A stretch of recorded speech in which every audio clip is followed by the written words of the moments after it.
Once upon a time, a distant memory. It's like synergy. Life the hardest teacher y'all could ever get the master. Get a test first, then y'all get that lesson after. Steve's never stressing them G's to freeze egos. Please, I just get them in threes, like the Migos. Prolific with the music while they browse. I put out more priors than public house. Weakest in the room, the biggest mouths. They batted 100 up with 1,000. See, in the game of life, it ain't a sequel. What's going on, everybody? I'd like to welcome y'all back to the Diagnosis Success Podcast, where we talk about motivation, inspiration, dedication, and as always, tapping into your higher self. And I'd like to welcome y'all back, man. The listeners are dynamic. Y'all are super dope. Y'all are fire. We appreciate y'all. And today's dope because once again, I got my A1 from day one. You know, do the dance. My family, my sister Tinika Sadiku, she's back. What's up, cuz? What up, fam? Everything healthy. Everything's good. Everything is healthy. And the feedback been crazy, man. We've been getting some really. Oh, I love it. Y'all like us, yay! Yo, for the win. You know what I'm saying? So they like the topics. They like the back and forth, the discussion. So this topic today that we're going to talk about is, drum roll, please. Drum roll is, should family members be a deal breaker in relationships? Right, that is the winner we have right now. And when we say that, we mean like it could be mother-in-law, father-in-law, ex-wife, ex-husband, ex-boyfriend, ex-girlfriend, stepkids, or all of the above. Yeah. So, we took a side note. Can we talk about how sexy your voice is sounding? You sound real Barry White right now. Sounding real Barry White, and that's because I had a cold. Let them know. Because I'm like, why? They like, yo, he sound like that dude from the dark-skinned guy from Boys to Men. You know what I'm saying? They're like, but he got kicked out the group, so we're not gonna talk about him. Yeah, he got kicked. Yo, why did he get kicked out the group, by the way? I don't know, but yeah, he got kicked out the group. They don't even talk about it. It's so weird. They don't even mention his name anymore. They treated him like the original Aunt Viv. Yes, Aunt Viv, you look different. I don't know. You just look different. Like, that was crazy. Yeah, man. They just got rid of him. And it's like they don't even talk about it. It's like when you see clips on social media, you see Wanye, you see the brother with the glasses, right? And then you see the other one. Mm-hmm. The other one that acted funny when we saw him at Motown Cafe. You remember? Don't bring it back. Because we could talk about that. Yes, because I was like, Tony, they looking at you. Get an autograph. And she tried, and they was like, oh wait, we gotta eat first. Like, eat first. Oh wait, about you eating. We got so napkin. Yo, just to give backstory so people know what we're talking about. So we used to all go to this city all the time. It was me, Tinika, our cousin Tony, my brother Calvin, God rest his soul. It was the four of us, right? It wasn't the three amigos, it was the four amigos. So we would go to the city, it'd be Dr. Jekyll, Mr. Hyde, rest of, you know what I'm saying? Or we go to Motown Cafe. So sometimes we would see famous people when we went to the Motown Cafe. And this particular time we saw Boys to Men. And we were sitting there. But we from the hood. So we was mad ratchet. We was making noise. We turned up. He's making so much noise to get there. We was mad ratchet. It was out of we was hood. It is mad people in there, like they was just looking like, yo, he was like, yo, what up, Boys to Men? What up? And yo, I don't know the guy's. Is it Sean? I think his name is Sean. No, whichever one that was. He was looking at us like we was. One was like, yeah, he was looking at us like we was bonkers. But the Wanye guy and the other one they was cool. They was like, yo, what up, fam? Cool. They was like, dapping it up from the hood. Got you. Motown, Philly, Queens. What up? I'm grateful I didn't start dancing because I would have done that. I did that before with Tony. We were in the mall and we saw Jason Weaver and Lade, and I started doing. I remember that. Oh man, yo, all listeners, y'all getting all the goodies. I remember we saw Jason Weaver, and Lade. Whatever happened to them too, I don't know. And then one time we saw Ray J too. Yeah, Ray J on a humble. I couldn't believe how short he was. I never knew Ray J was that short. He was short. This was in the mall. We were like, "What y'all doing in Queens?" Was that Green Acres? Yeah, they were. Was that Green Acres? No. It was in the city. It was at the Manhattan Mall. And yeah, I remember. Yeah. Ah, And he was coming down the escalator. Yeah, I was like, wow, this guy's very short, right? But it was cool. He's cool as hell though. He was cool, man. So yeah, man, we got a lot of stories. We got mad stories. We've done some craziness. We have a lot of stories. Yeah, we got a lot of stories. And we're getting to all of those stories. We got a lot of stories, Absolutely. man. So Absolutely. so today's topic, we got a lot of feedback as always from the wonderful listeners. So what I could do is I could read some of these first, like we did last time. Yeah, go ahead. And then we'll get into some personal experiences too. Yeah. You know what I mean? So it's only right. Yeah. All right. So let's see. The first one says, agreed, Kay. When people can't control their problems become your problem. I broke it off with my last ex for the same reason. Her ex-husband had too much control. She refused to fix it, and things came to a head. Everyone has choices. I chose peace. That's real. What's your thoughts on that? Well, I mean, that's ex-husbands and marriage and stuff like that. So was he married to her? No, he said this was his girlfriend.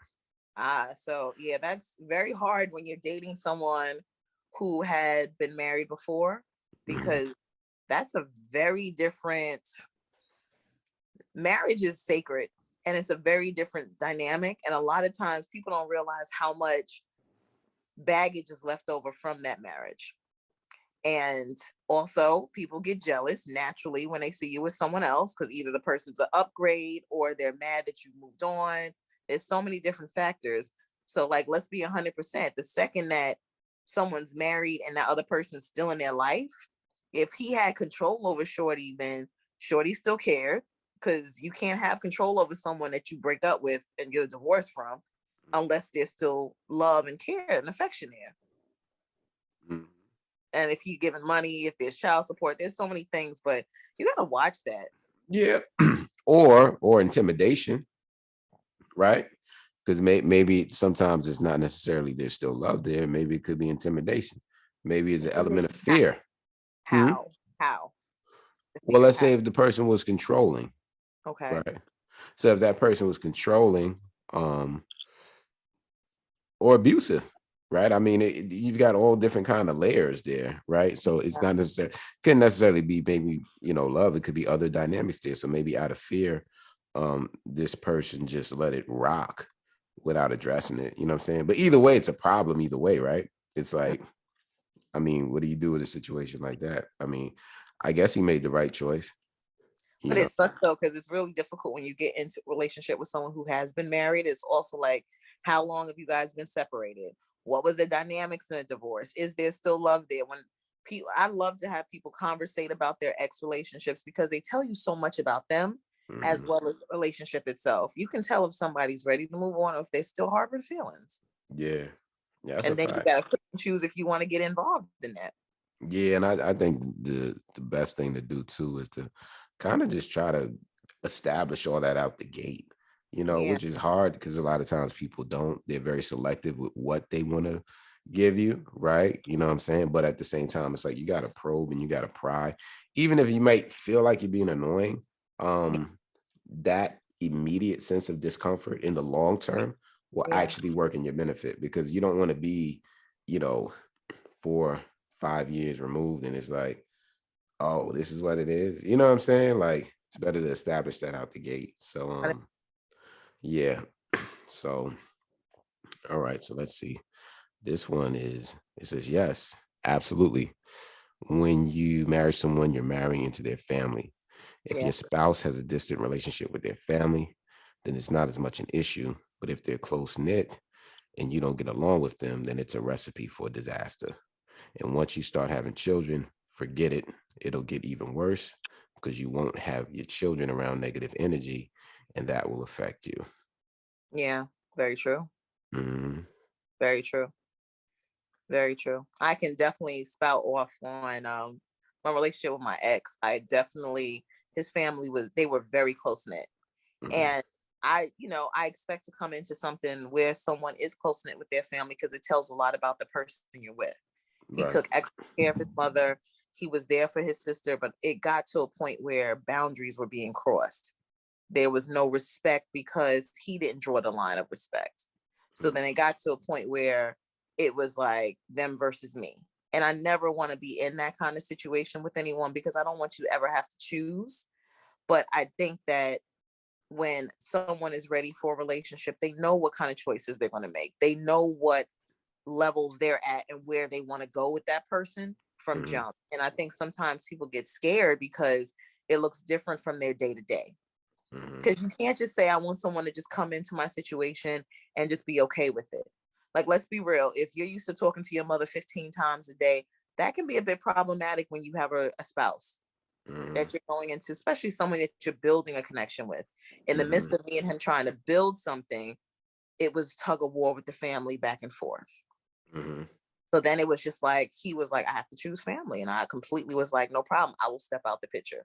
Because did he he verbalized it just like that? Or did his actions pretty much? Both. It would be, you know, his mom moved to Georgia. Then he's spending 2 months down there helping her get settled and stuff like that. And we're just a few months into our relationship. So how do you allow a relationship to nurture if you're not around each other and you're not, you know, putting the water to it? So it got to a point where I was like, oh, okay, if he's going to spend 2 months down here and we've only been together, 6 months? That's problematic, because that's like, you know, I'm not saying that relationships shouldn't be priority when it's your family and stuff like that. Like, I completely understood your mom's moving to a new state. She's lonely. She's by herself. You want to make sure she's okay. Of course, be down there, do that. But there's a way to do it where the person that you are prioritizing isn't feeling neglected as well. And I don't think a lot of times men or people in relationships that pull them out of their norm know how to differentiate and know how to have it well balanced.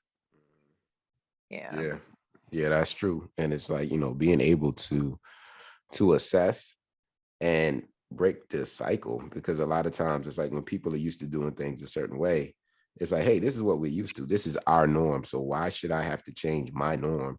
You know, why can't you just play ball? Why can't you get in line with this dysfunction?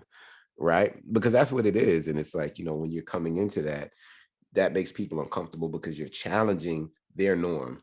You know what I mean? Like, and they don't like that. I guess it's kind of like, you know, if you got a job and a new supervisor comes, right? New supervisor might be like, hey, look, how y'all doing things around here? We could do it a little bit better. And everybody now, the newer workers, they'll fall in line because they ain't been there but, you know, a couple of months. The older employees who've been vested for like 10 years, they like, listen here, man. You know, we ain't changing, Jack, right? And that's how it is. Been going. This is how it's been working. Why are you trying to change it? You know what I mean? And that's a big issue. So wow, But there man. is a level that you have to do when you want to, especially at a certain age. Me being 41 and going into a relationship, I know clear-headed what I want. I know what I will and will not accept, and I know what will serve me and what will hinder me, and what will serve our relationship and hinder our relationship at the same point. So at a certain point, when you've been doing something the same way and have not been having successful relationships, have not been having longevity and the commitment that you want from a partner, you got to take a moment and look back and see, what is it that I'm playing a part of this of?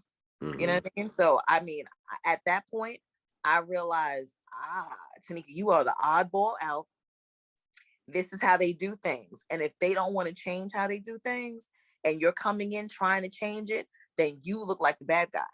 Yeah. You look like the one that's trying to pull them away from their family or take them from what they know is their norm. But I think a lot in a great relationship, I should challenge your norm. If I'm coming in as a partner, as someone who's a helpmate, someone who's going to better you and you're going to better me, I should challenge some things that you do day to day. Absolutely. Because that's helping you grow and that's helping me grow. That's helping us grow as one. And I when I tell you me, it hurt bad because I thought that man was it. When I tell you the wedding bells was going off, I was like, yes, and I introduced them to my family. They only clowned them for a little bit. You know, we still got that ongoing joke that I'm like, stop it. But what was the joke? Let the I'm people not know what the going joke there. was. I'm not going there, Juka. I give y'all a hit. Put the right. You're an asshole. It's talking about Rolexes versus Folexes. I'm not going there. We're not doing it. We're not doing it. But I say all that to say, like, yo, it got to a point where I was ready to make this person a permanent fixture in my life. But me coming in challenging the norm of what they do, they weren't ready to assess that. And I think that when people get into relationship, especially relationship where you're seeing something excellent and something incredible about this person, you should really and truly want to say, if I trust this person, they're not taking me completely away from my family, they're not hurting me, I do see the growth, I do see the change. Sometimes people come into your life to help grow you, if you're blessed enough to even take that time to even be like, you know what, actually, I do like myself better when I'm with you, or I'm seeing these wonderful changes. Like, that's dope. But I think that people are so scared of losing family, especially in the midst of COVID and all the deaths and stuff that we saw, and all the people like day to day just leaving here and dying, because life is so incredibly precious. Some people will say, I'm going to pick family over a spouse because I know they're going to be there, or they think that. And God forbid anything happens to that family member, who do you have to be there in your corner if you push them away? You know what I mean? So it's a very touchy subject. Yeah, it is. It is. And I think what ultimately people have to be able to do is to self-assess and be honest. And like we said, that's a challenging thing to do when you're used to doing things one way for so long. So it's like when someone comes in and says, hey, this ain't really cool, we should flip it up a little bit, and you meet that with resistance, then you got to assess, like, all right, is this worth fighting for? Is this worth trying to get through to this person? Because obviously they're not getting it. They don't see the dysfunction that's going on here. And yeah, man, everybody's got to make choice. I think, there's a guy that's going to come on the podcast, and he's got this statement that he says, and I love it. He says, everybody has a superpower, and that superpower every day is choice. So every day you have your superpower, and the decisions you make reflect how you use your power. So choice. Every day I wake up, I have a choice. Am I going to be driven? Am I going to be motivated? Am I just going to let the day happen to me, or am I going to take charge and happen to the day, and seize the moment? So everybody has a choice. And even down to the dynamics of your relationships, whether it be family, interpersonal relationship with friends, or, intimate relationships, exercise your power of choice. If you see things not going the way that you would like or prefer, you have a choice. Nobody really has to stay anywhere. I think a lot of time fear cripples people. So the fear of the unknown, right? Like if someone hates their job and they hate their boss, they're like, I hate it here, but I gotta pay my bills. You know what I'm saying? Or I hate this relationship, I feel trapped in this relationship, but ain't nothing out there in them streets. You know what I'm saying? It's just worse out there, right? These are a choice right there too. That's a choice, right? And I think a lot of times we're going back to that. If you decide not to make a choice, that's also a choice. Indecision is a decision. You understand? So it's like, being one of those people who you cripple yourself with your excuses, like, oh, I just can't leave this, because how many times have I heard guys say, oh man, these women are for the streets, what I mean, I might as well just stay where I'm at even though I'm miserable. And vice versa, women have said it too. They're like, oh, it ain't nothing out there. You know what I'm saying? One of my friends, what she say, ain't nothing out there but lemon pepper wings and Casamigos.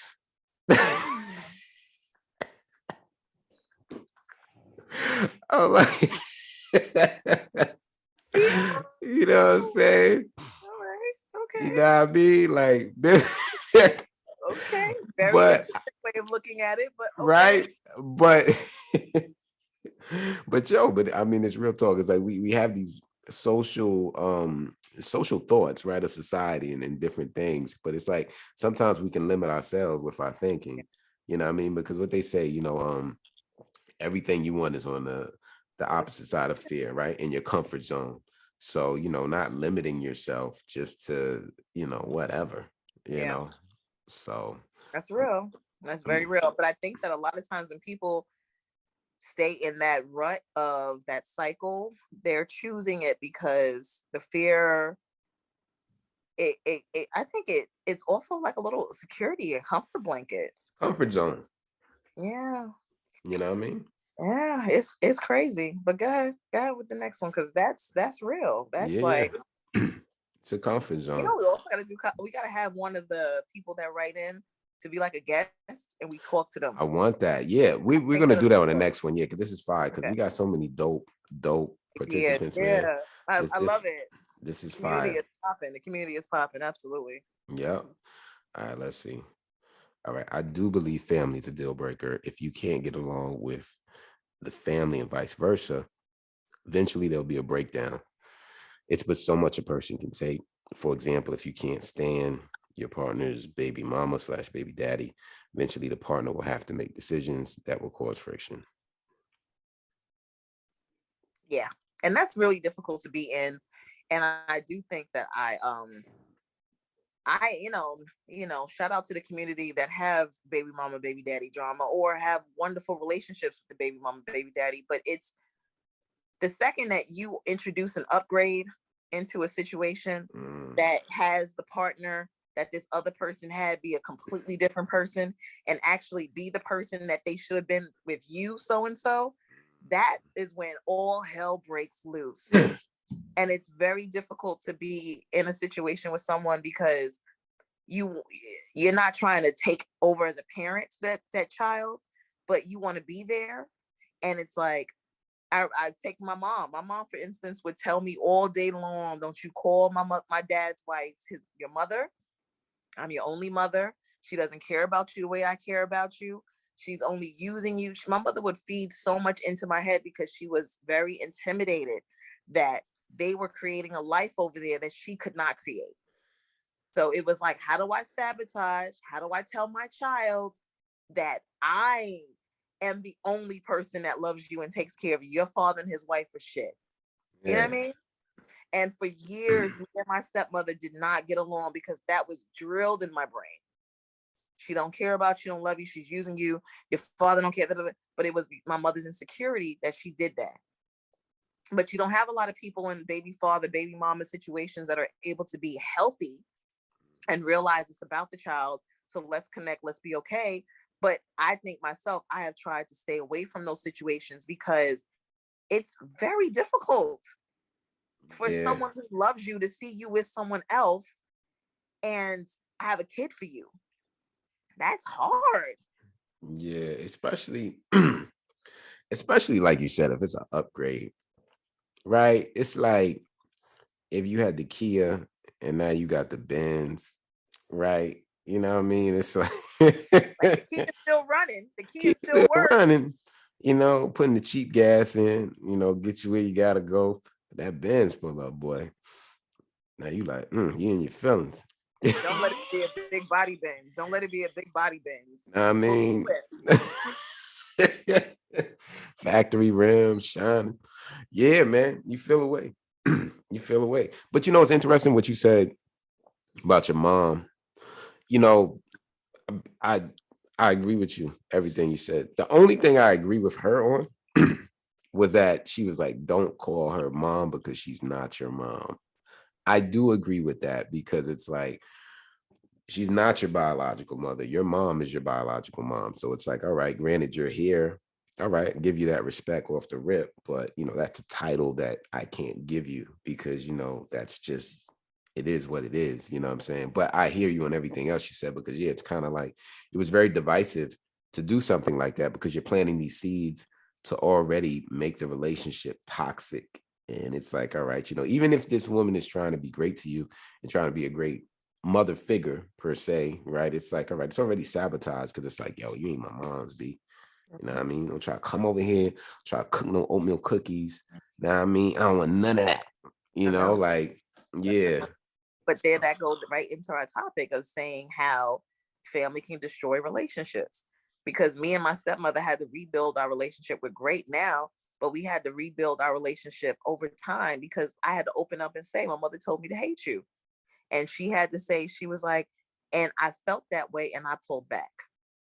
You know what I mean? So It's real. But then part of it is so here's the thing, right? And this is part of it too. The deal is that when you have that type of dynamic, like in that situation, it wasn't your responsibility, nor was it your stepmom's responsibility. It was your father's responsibility to mitigate that. And that's the thing that people have to understand is like if you find yourself in these types of situations, you really got to look at your spouse to say, what are you doing to mitigate this? Because this is not my responsibility. You know, if I'm upholding everything on my side to, you know, be an excellent person towards you in this relationship, I'm adding value to you. However, you are failing to mitigate this over here. You know what I'm saying? And this is causing a problem with us, you know? So I think people have to take ownership to say, hey, you know, I got to boss up. I got to address this because if I don't, this is going to cause some long-term turmoil and no one's ever going to have peace. And to be honest with you, like, who wants to deal with that? You know, like, I mean, your stepmom was a trooper, you know, props to her because at the end of the day, I know it's a lot of people. It's like, yo, fam, this is chaos. I'm out. Yes, but we got to be real too. That's something that people can't keep running away from as well. And I think well, but you know, but if they exercise their superpower, choice. So choice looks like, you know what? I ain't getting with nobody who got a baby mama. I ain't getting with nobody who got a crazy out on baby somebody daddy. incredible who has actually that knows they actually were waiting for a great woman or a great guy to come into their life so that they could get the balls up to say, this is what I'm not going to deal with. This is what I am going to deal with. But what if they don't? You see what I'm saying? Yeah. Like in that situation, your pops never mitigated anything. So it's like, okay, you know, thank God your stepmom stuck it out. You know, she's the real MVP. You know what I mean? She held it down. She's like, because that's a crappy, that's a pretty shitty place to be in too, right? It's like, all right, I'm here.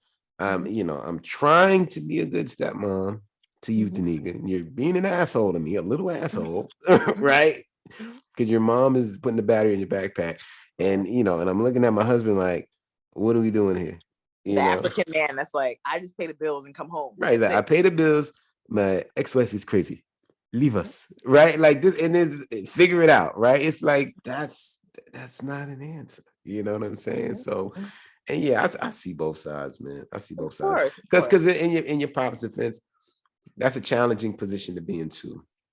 Because if your children are no longer with you, and now your ex-wife is going off the deep end, you're trying to, it's a balancing act, right? It's like you're trying to manage the situation. It's like carrying a bomb, right? Not a bomb. You don't want that joint to go off. So you're trying to be careful and strategic how you maneuver. So, I mean, it's not like it was the easiest situation to deal with, but I mean, this is what it is, you know? Yeah. So, but wow. I mean, sometimes there is such a good thing there that I do think that we as a society now, we're quick to just say, it don't make me feel good, so I'm out. Yes, I agree. About that and third. And we have to understand that having a great relationship in the midst of challenges, being able to have two people that want to create something incredible together, that are both willing to create that together, that is worth fighting for. And I do think a lot of people give up before they grow up because it's just, it gets too difficult, too hard. And you're like, I didn't sign up for that. No, you signed up for marriage, and marriage got some ish. Every great, bad marriage, good marriage, in between, everything has some ish. You can't just walk away because time gets hard. And but again, it's a two-way street. Two people got to fight for it. And if y'all both not fighting for it, I completely understand someone being like, all right, we good. But in the midst of all of that, to have family in ears, because as a hairstylist, when I tell you the stories I have heard of mother-in-law sabotage, father sabotage, brother sabotage, sister sabotage, kid sabotage, like it's difficult. Until one of my clients freaking at a wedding, and I tell you, she's the sweetest person, Kyle. The groom's mother told him that I've had many dreams about her. She's a witch. She's putting voodoo on you. That's why you love her. All this craziness. Up until the day they got married, this mother was trying to sabotage this. The only reason I respect the reason she decided to stay was because her husband to be put his mother in her place and That's said, I good. choose my wife over you. Whatever you're saying, I do not believe it. I love her and I'm gonna stick it out with her and I'm gonna be here for her. But also we found out the mother did this to other people as well, other kids. So the mom just got mental issues and just don't want her kids, her boys, to be with anyone but with her. Voodoo. What's the fixation on voodoo? What was their nationality? I think they're Haitian. Haitian. Haitian or Okay. Jamaican, one of Right. those. And I just was like, really? And she was like, yes. And was just like, but the day of the wedding, the mother's all in her face. My God, I love you. I'm so happy my son married you. And I was like, please don't have your kids around her. Because that just sounds crazy. Yeah. But people will do that. So imagine a weaker man who's not ready to be a husband who would be like, my mom said you're doing voodoo on me, so I gotta get rid of you. You know what I mean? Like there's two sides to the coin. Mm-hmm. Yeah, that's wow. Yep. That's crazy, man. Yep. Like, yeah, you gotta have mental fortitude too. It's like, you know, you can love your family, you can love your friends, but you gotta establish healthy, functional boundaries. So, it's like I love you, but if you're telling me that the person I want to be with, only reason is because they putting voodoo on me and they got some chicken wing and some beads and they shaking it every night and they took some of my hair and they like, what are we talking about here? Jesus Christ. So yeah. Damn. Man, it's Yeah. crazy. And I give it to her because I was like, because the thing is, I know in my life, with my husband, I want to have a healthy relationship with his mom. I want to have a healthy relationship with his side of the family because I don't want him to be pulled in so many different directions. And for men, it's not easy if your mother, your sister, or someone else that you're really close with doesn't like your spouse. That's very difficult.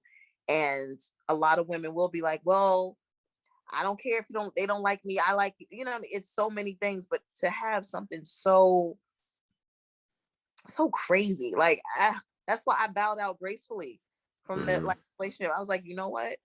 You don't need to be pulled because you're not strong enough to see what I'm seeing is happening. So I'm gonna let you be. I'm gonna let that be because if I bring a kid into that situation, I'm stuck. I'm stuck there with y'all and y'all dysfunction and no one trying to change and be healthier. Why do that to my kids and myself? Yeah. And and I'll say this to all the listeners. Here's a cheat code that people should always do. And the cheat code is you always want to ask what happened with your last relationship and see how transparent they are. And then if you can, even take it a step further and ask what happened with the relationship before that.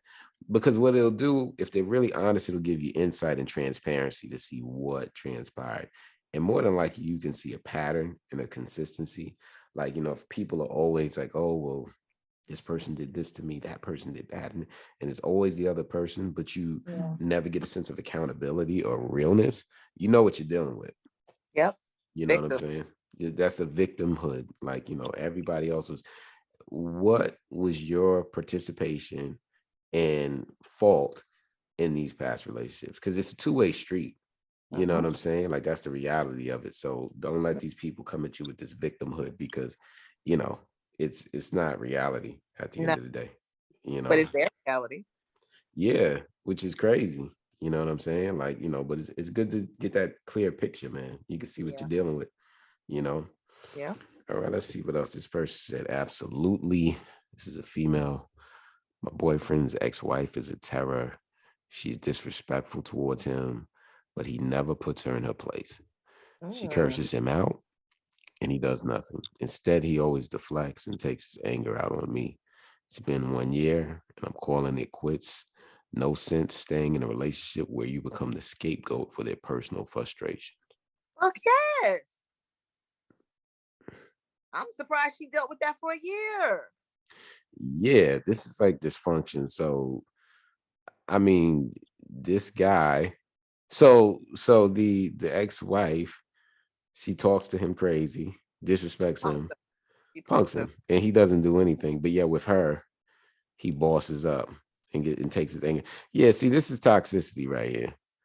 You know what I'm saying? And this is the type of stuff you run away from because it's like, all right, I mean, because it's not that he doesn't have the ability to boss up and have a pair of balls, right?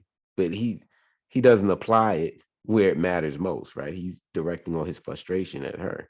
So yeah, that's crazy. That's corny. That's That's corny. very, very, You can't very, even very. respect somebody like that. It's like, be consistent, right? Like if you want to boss up across the board. Don't just be selective with your anger and your frustrations. Like, you corny. Like, that's But why does she have his balls in a sling? That's what that person needs to ask.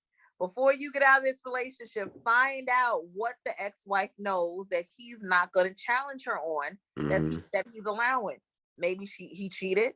Maybe he did some real grimy-ish that the ex-wife feels like, you owe me and I'm going to treat you like shit every time I see you.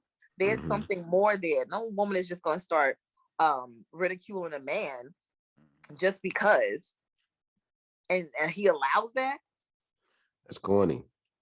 That's There's corny. more there. There's a secret there, or there's something hanging over his head that she knows. And wow, that's crazy. Yeah. Yeah, that's crazy. That's crazy, man. For a year she done with that? Fuck no. Yeah, it's like, at the end of the day, like, to me, it's all about respect. Yes. Like having respect and just basically just showing that person that you actually give a damn. You know what I Yep. mean? Because like, if you're harboring feelings, you got all these issues, you need to address those issues. You can't Yep. just try to, deflect, you know. So Yep. damn, man. Well, geez, man. I mean, these are some interesting takes here. Um, Absolutely. was that the only time you ever encountered that? I wanted to ask you, like, in your In a relationship? yeah. No, of course. I mean, I think family, the thing, let's be real, women are jealous.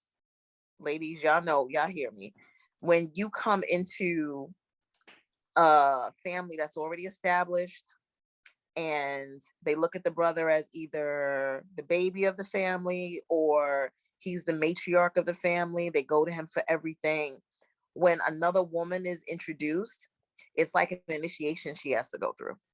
Mhm, She has to bend over backwards for the mom, bend over backwards for the sister, just so they know, one, I'm not a threat. I'm actually coming with love, and I'm coming into this with love. But I've absolutely had moments where the sisters were kind of sizing me up, mhm, trying to see if you're going to stay, if you're worth it. Do I want to get to know you? This, that, and the third. So, yeah, that's absolutely happened to me before. But I mean, I expect it. mhm. I do, especially if he's a great man. I expect people to have a little bit more. I expect them to have a little bit more, like, hold on it, because they're just kind of like, who are you? We Mhm. love him. We're protecting him. We're making sure he's good. Who are you? So, you know what I Right. mean? It's interesting. It's a balance too, right? It's like, it can't be too much on either side. So meaning, it can't be too harsh for too long, right? Or it can't be just too easy either, right? So it's like, how long does the hazing last, right? Like, you're trying to get into a fraternity or sorority. How long is this person hazed and initiated until they're deemed worthy, right? Because you got some people, their whole duration is a hazing for like 3 years, 4 years. Like, who's dealing with that? You know what I'm Until saying? y'all get married and then we want to act right. Like, no, Nah. that just, yeah, it's too much. But I do think that, especially, you can come in from a married standpoint. I know that it's a lot when each family has their stuff, and coming into it to a point where it's like, how do you keep a healthy relationship in the midst of family drama Hmm. from both sides, actually? Hmm. I agree with you 110%. And another thing that I'm gonna say too, that a lot of times people take for granted, is that you got to look at things from a holistic perspective too. So meaning that there's a saying that says, move with strategy, never emotion, which is Mm, hard for most people because their emotions drive you. If you get mm. upset, you get angry, right? If you get upset, you get sad. It is what it is. Like, emotions drive us on a daily basis. However, it's important, especially in these interpersonal relationships, to keep in mind and keep the focus. Look at the whole picture. So, I think you said something that was good. Like, you have to determine if something is worth it, right? So if you find yourself in a position like this with all these different challenges, right? Is it worth it?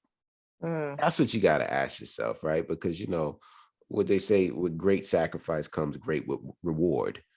But it's like, you got to ask yourself, okay, is this worth it? What does that look like? You know what I'm saying? Like, okay, you could love someone, right? But what does that actually mean at the end of the day? And, you know, people don't want to talk about it, but the reality is that a lot of different cultures, they get it. It's like, the process of marriage, the process of a relationship is essentially like a business transaction, and not to sound cold Yes, or you're anything, but right. we just keeping it a band though. Let's talk about Yep. it. You know what I'm saying? Yep. Like in the hood, when you grow up, you see a shorty on the block, it's summertime, you know what I'm saying? Buy a little ice cream from the ice cream truck if you a shorty, right? Y'all playing in the park, y'all having a good time.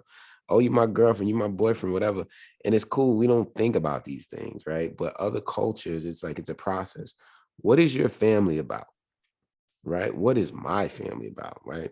Because let's look at it like business. All right. What does your business bring to the table? What does my business bring to the table? And these are tangibles that people have to ask themselves. Why? Because life is real. So, yeah, you can love somebody, but what's the questions you got to ask? What's your credit score? Right? Where do you live? Right? How many kids do you have? Do you got an ex-baby mama? You got an ex-baby daddy? Do you got any kids possibly that are yours out there? Right? Like, these are like real questions. What are your finances? Do you have any investments? Do you have any properties? Like, what do you bring to the table collectively? Let's, sex is elementary, right? That's fleeting. What is left at the end of the day? Because, for someone, to me, just personally, if you're dealing with this type of stuff and this type of baggage, for something to be worth it, that means that person, that dude or that chick, needs to check off a lot of those boxes I just said.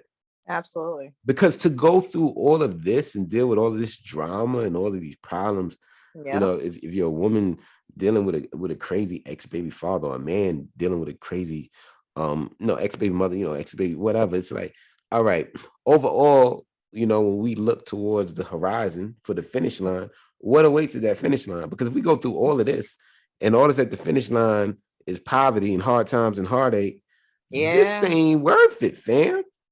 You know what I mean? Like, love over the logistics and other sides of it. Like, I think now we are much smarter and we understand love is cool, but love is fleeting. Sex is fleeting.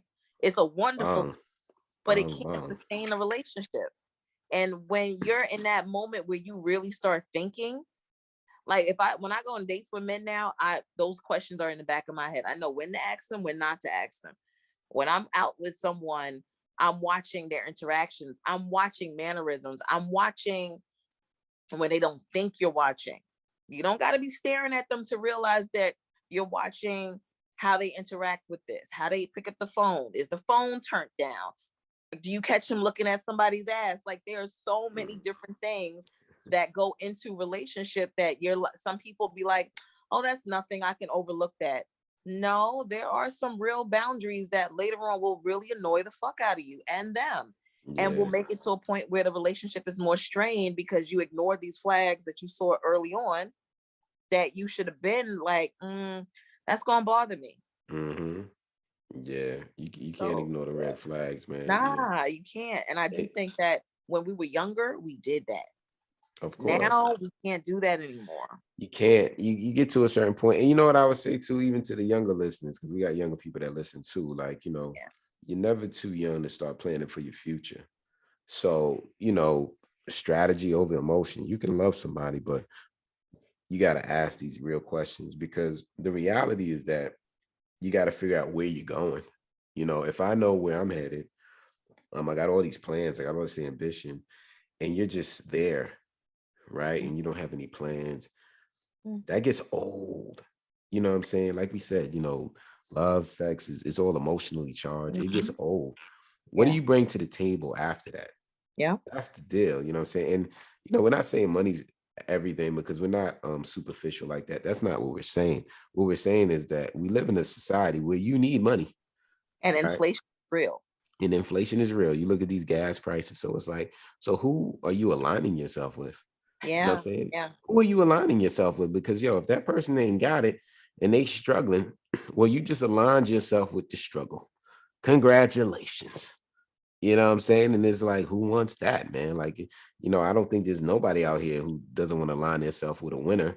And, newsflash, there's people out here struggling that want to align themselves with winners too, because they need help. You know what I'm saying? Absolutely. Why would you not want to align yourself with someone who has above and beyond?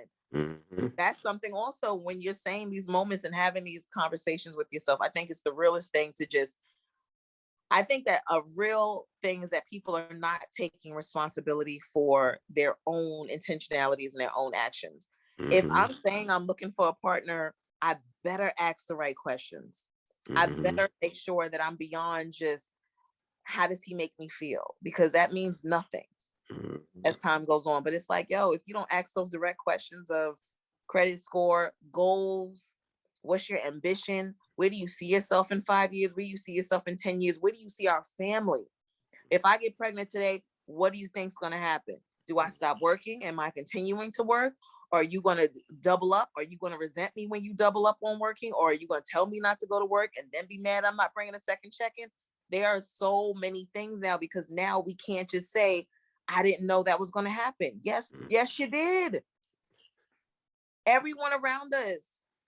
I look at all my married friends, single friends, and you ask those questions and you're just kind of like, what's up? I have a friend who is stuck in a relationship, but she chooses to be stuck in that relationship. Why is she stuck? Oh, because he's an ass. But they've been together for so long and he's cheated, she's cheated, and the kids know him, the kids know her. It's convenience. But she's unhappy. Are those kids both theirs in common, or they're from different They people? do have one in common, and the other three are hers. How many baby fathers? 3. Oh, man. Sounds stuck to me. Yeah. But I mean, because who wants that? Like, yeah, I mean, like, who would? And wait, all right, so what is like her finances like? Not the probe to, huh? Some people choose that. Some people choose, like, this is all right, I'm gonna deal with this. Yeah, because that's a form. I mean, it's weird, right? Because that's like, it takes a certain type of dude to do that, right? And it takes a certain type of female that needs that type of support. Because a dude that's really ambitious, right, is like, I don't want that. You got mad baby daddies, you got mad kids, you ain't got no paper. Like, what are we talking about here, right?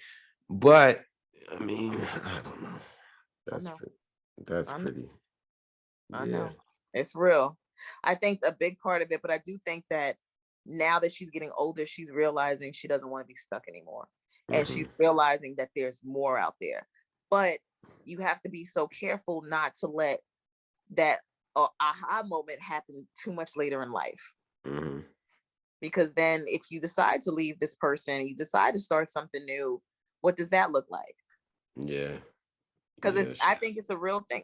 When I tell you I have those conversations, I'm like, listen, I love working and I love where my career is going, but it's going to be very nice. It's going to be very, very nice to come home and be like, all right, the mortgage is paid for the next 6 months because my husband took care of that.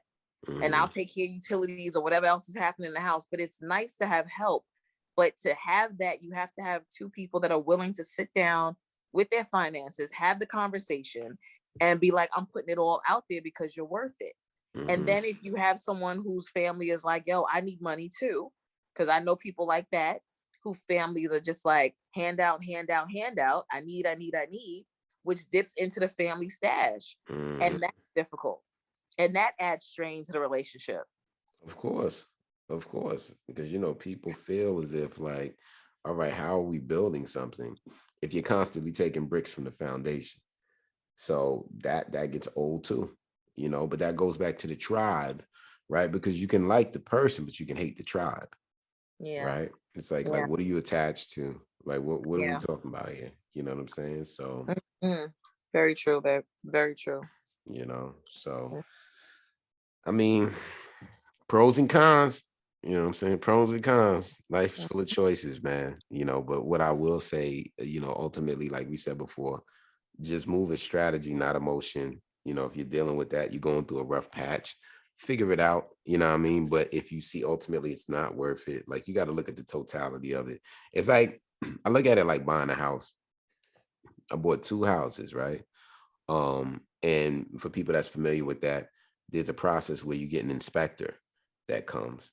And the inspector, his job is to make sure he checks the property to see all the things that are good and all the things that are bad. And once that inspection is done, you get a report. And that report is detailed. And that report is important because it tells you all the nooks and crannies that you're dealing with, right? And all the nuances that you may have not known. So, like, they might say, oh, you got some termites over in your garage. So, you could take that off of the price of the house. You could use that as leveraging power to say, hey, we're going to need that to fix this or whatever. So I say all that to say is like, you got to be your own inspector of your life in every aspect of it. And, in situations like this, like you said, you got to do a total thorough walkthrough.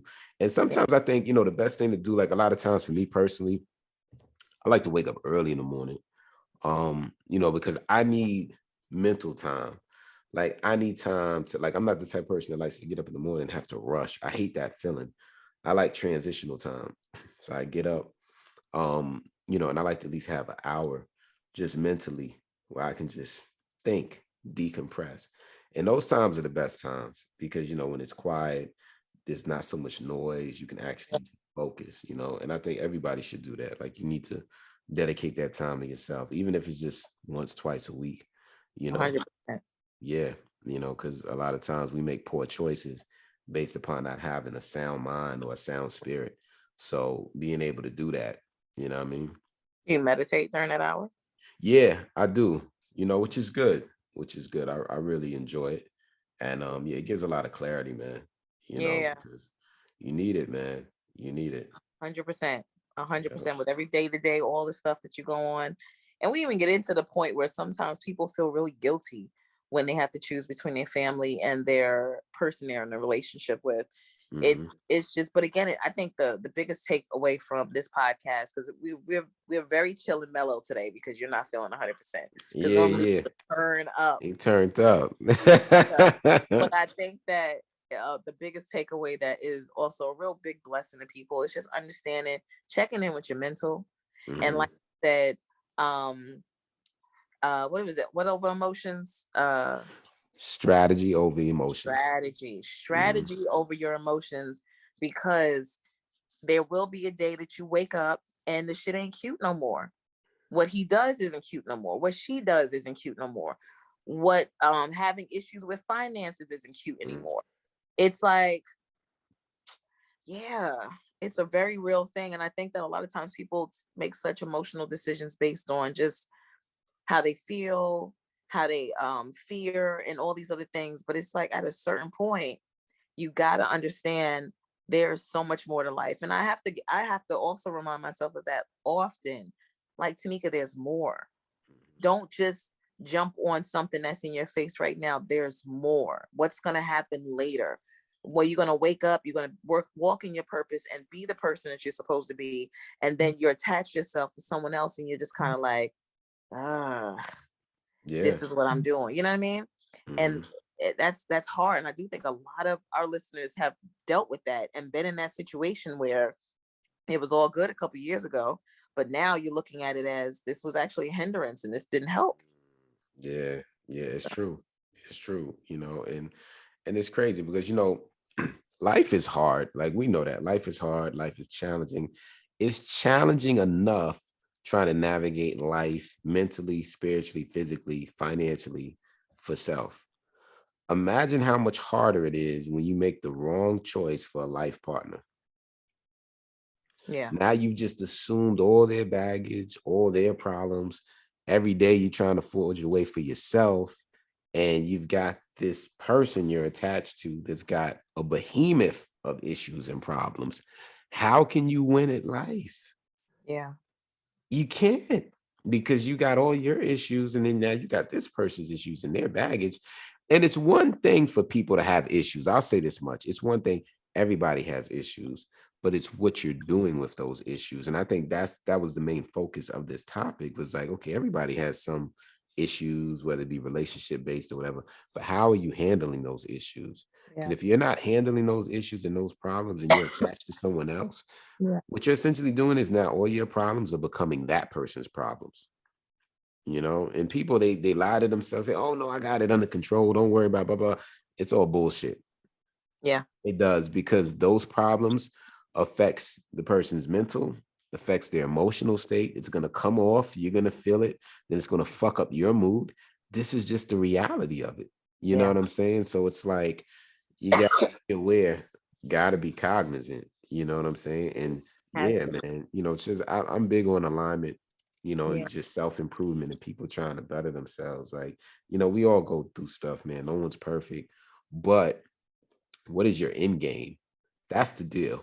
You know what I'm saying? Like, what is your end game? Like, if you're going through these type of problems in your relationship, ask them straight up, what's your end game? What are you doing about this? You know, ask those direct questions like, hey, what's going on with your finances? What's your credit score? What's your relationship like with your mom? What's your relationship like with your dad? These are all life questions that need to be addressed. Because if you don't address it on the forefront, on the back end, it's going to come out.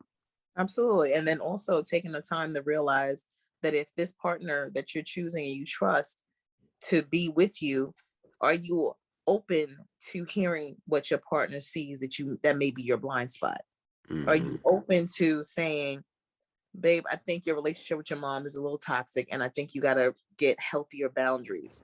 Mm-hmm. Being okay with hearing someone who you know loves you and has your back tell you something that they're observing. Can you address it and say, you know what, babe, I don't know if I see that, but if you're seeing that, I'm gonna need to have a conversation. Because I think that as long as the partnership is whole, the partnership is coming from a healthy place, and the two of y'all are being transparent, it's nothing wrong with saying, I think you have a blind spot in this area and you keep doing something and I think it's hurting you. So it's real. Like, you can't choose your partner off of bull. Emotion and bull. Emotion, you know, that shit is love, lust, all that stuff, man. Listen. And love, what happens when you hate them? Like, can you still be with them? That is so real. So it's like, you know, that's another topic. What do you do when you feel like the love is gone? Or if you don't feel the same, they don't give you the butterflies that they used to, or you didn't have them. You had them for the first 6 months, and then month 7, you're looking at him like, Like, there's so many different things to literally like drink the Kool-Aid. Drink the Kool-Aid, man. That and first 6 months, that first year, that Kool-Aid is sweet. It's incredible. Then come NutraSweet. Yes, and then here come them cavities. And I go to the dentist. No more red Kool-Aid. I only got grape now. Like, it's You ain't got the name brand, got the Liquidators brand. You ain't got the good stuff. You cool with this Pathmark brand Kool-Aid? It ain't got a red person in the cup. It's really bootleg just red. brand. Cool Frayed. Cool Frayed. Yes. Like, it's real, but that's a whole nother topic. But I do think that as we are older now, we are. I when I tell you, if I could talk to my younger self and have that conversation and just be like, I feel like I spent a lot of time trying to create partnership and relationships with people that I saw didn't have healthy boundaries with their family and were not able to create them. And I should have been more okay with just walking away. That's a fact. That's a fact, man. But you know what? That also falls into the category of emotional intelligence, right? It's like, you know, having emotional intelligence to be able to have those checks and balances in place to check ourselves. Like, if we're veering off, like, okay, yo, I know I got to pull it back. You know what I mean? Because this doesn't make sense. You know, what my heart is telling me is not aligning with my common sense. It's like, nah, son. Right. So, 100%. That's a fact. Well, this was dope, cuz. This was fire, man. Hella dope. Fire! Good. It's good. This was a nice simmer. This wasn't even a fire. Simmer. You know, I'll be back, man. You know, just getting over this. Back to 100%. We're gonna get all the crazy turn up out. Yeah. That's a fact, man. But I think we're gonna do the next one. We're gonna bring on someone, like you said. Yeah, that'll be dope, man. Us having banter and talking to someone and having these conversations, like, it's just really cool. It's a really dope environment. I feel like we're the healthy version of Howard Stern and Robin. Oh yeah, of course. Yeah. I feel like I'm in the corner like, yes, Howard, let's go. Yo, word up, man. And it's authentic. You know what I'm saying? Yes, it's real, man. So people, they rock out, you know what I mean? So Yeah, that's what we gonna do, man. That's what we gonna do. So, yo, tell people about the dope stuff you working on right now, man. What you got going on? Ah, man, peoples, when I tell you God is blessing, blessing, blessing, blessing. So right now I'm working on this really cool new play called Confederates. It's playing at the Signature Theater. If you guys can look it up, they have it on Insta. It's confederates.com or confederatestheplay.com. I just finished up Black No More with Black Thought. That was incredible. I pray to God they bring that to Broadway full time because I feel like everyone needs to see that musical. But you know, that the weddings, you know, y'all hit me up at Instagram. It's Hair by Sadiku, Sadiku. But I'm grateful. I'm grateful for these opportunities. I'm grateful for these conversations with my cousin because I really think that in the midst of the conversations and the talk and the camaraderie, there's so much healing happening. Yeah. And I do love that. Yeah, definitely, man. Yo, shout out to you, cuz. Shout out to all the listeners. And y'all know what it is, man. Y'all can follow me on the gram too, K Sparks Music. And yeah, we here. We doing it. We doing it, man. So we on it. Next podcast will be crazier. We're gonna have you healthy and turned up. Yeah, it's gonna be official tissue, man. So we gonna do it, man. So y'all know what it is, man. Once again, Diagnosis Success Podcast, man. Shout out to y'all. Shout out for listening. And always strive for greatest. We gonna holler at you.